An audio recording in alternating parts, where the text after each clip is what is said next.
അമ്മ, ഈ ബിഗ് ബോസിനെ കുറിച്ചുള്ള അമ്മയുടെ അഭിപ്രായം എന്താണ്? ബിഗ് ബോസിനെ കുറിച്ച് അഭിപ്രായം പറഞ്ഞ ഏഷ്യാനെറ്റിൽ കുറെ സീരിയലൊക്കെ വരുമ്പം അത് കാണുമ്പം കുറെ കരയാനായിരിക്കും ഉള്ളത്. നമുക്കാണ് കരച്ചിലൊക്കെ വരിക. അത് കണ്ട അയ്യോ ആ പെണ്ണിന് അമ്മയെ കാണാൻ പറ്റുന്നില്ല, അല്ലെങ്കിൽ ഭർത്താവ് കിടപ്പിലായി പോയി, അല്ലെങ്കിൽ ഭർത്താവിന്റെ അവിഹിതം കണ്ടിട്ട് ഭാര്യയുടെ സങ്കടം, അത് കണ്ട് നമ്മൾക്ക് സങ്കടം വരുന്നു. ഇതെന്ന് പറഞ്ഞാൽ എന്താ, ബിഗ് ബോസ് എന്ന് പറയുമ്പോൾ അതിനകത്ത് കുറെ ആൾക്കാർ കയറി ചെല്ലുന്നു. എന്തോ ഒരു മായാജാല പ്രപഞ്ചം എന്നൊക്കെ പറഞ്ഞ് കയറി ചെല്ലും.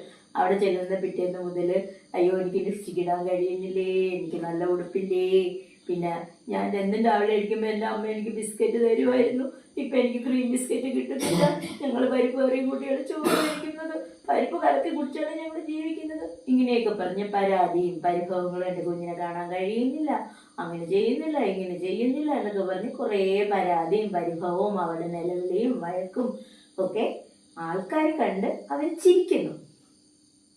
അത് കഴിഞ്ഞ് ഈ ദുഃഖിക്കുന്ന കോടീശ്വരൻ ബിഗ് ബോസ് അവർക്കൊക്കെ കുറേ പൈസയൊക്കെ കൊടുത്ത് കുറച്ച് ദിവസം കഴിഞ്ഞ് അവരെ പുറത്തിറക്കുമ്പോൾ അവർക്ക് ആവശ്യത്തിന് ലിപ്സ്റ്റിക്ക് മേടിക്കാൻ പറ്റും, ക്രീം ബിസ്ക്കറ്റ് മേടിച്ച് തിന്നാൻ പറ്റും, പരിപ്പ് കറി മാറ്റിയിട്ട് ചിക്കൻ കറി തിന്നാൻ പറ്റും, ജീവിതമൊക്കെ സുരക്ഷിതമാവും.